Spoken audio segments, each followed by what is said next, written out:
चिट्ठी आई है चिट्ठी आई है, चिट्ठी आई है चिट्ठी आई है, चिट्ठी आई है वतन से चिट्ठी आई है।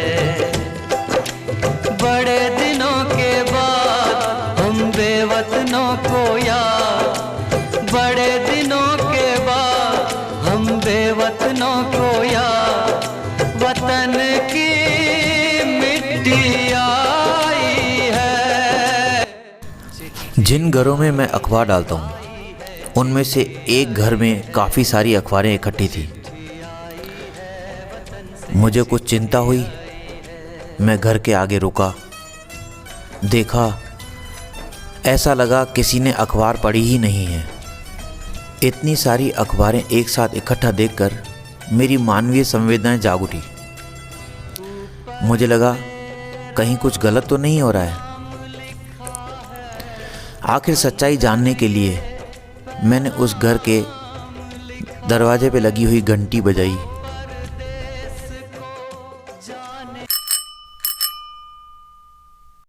मुझे कुछ इंतज़ार करना पड़ा क्योंकि मुझे पता था इस घर में एक बुजुर्ग रहते हैं। शायद उन्हें आने में टाइम लग रहा था।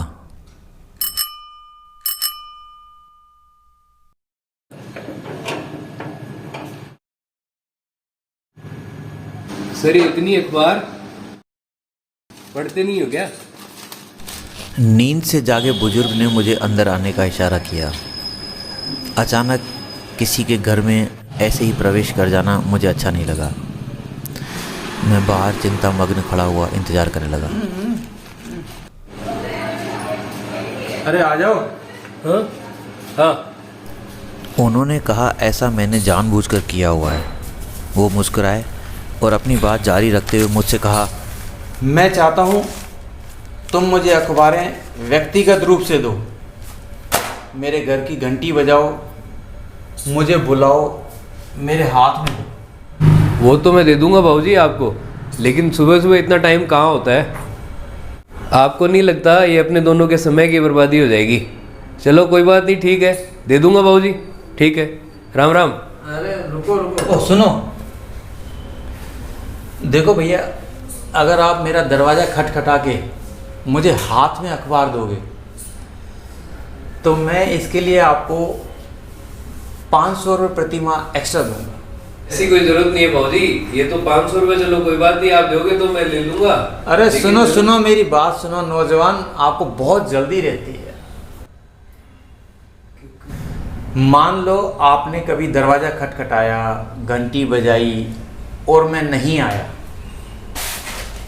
तो तुरंत पुलिस को फ़ोन कर देना। सर क्यों? भाई मेरी पत्नी का तो निधन हो गया है, बेटा विदेश रहता है, जाने मेरा समय कब आएगा। उस पल मैंने उस बुजुर्ग की आंखों में छलक आए आंसुओं को देखकर अपने भीतर एक हलचल महसूस की।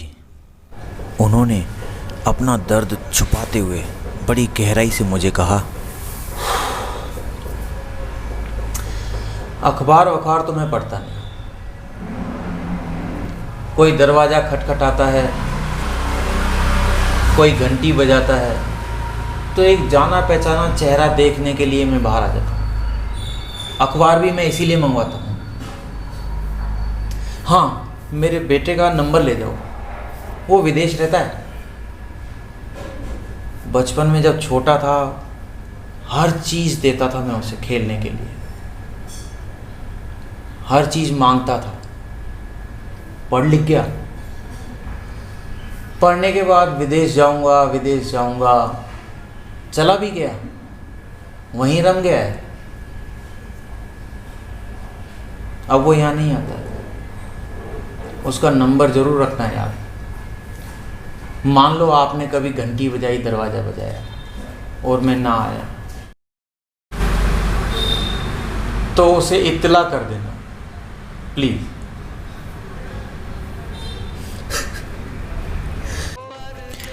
ये सब देखने और सुनने के बाद मुझे एहसास हुआ कि हमारे दोस्तों के समूह में बहुत सारे अकेले रहने वाले बुजुर्ग लोग हैं।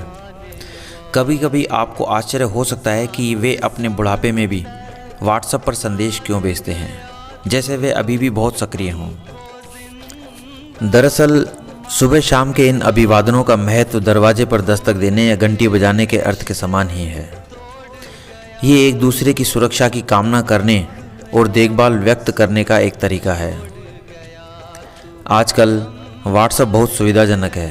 अगर आपके पास समय है तो अपने परिवार के बुजुर्ग सदस्यों को व्हाट्सएप चलाना सिखाइए। हो सके तो अपना समय उन्हें दीजिए।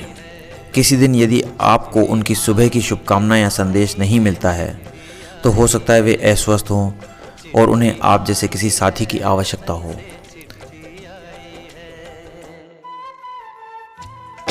तूने पैसा बहुत कमाया, इस पैसे ने देश छुड़ाया, देश पराया छोड़ के आजा, पंछी पिंजरा तोड़ के आजा, देश पराया छोड़ के आजा, पंछी पिंजरा तोड़ के आजा, आजा उम्र बहुत है छोटी, अपने घर में भी है रोटी, चिट्ठी आई है, चिट्ठी आई है, चिट्ठी आई है।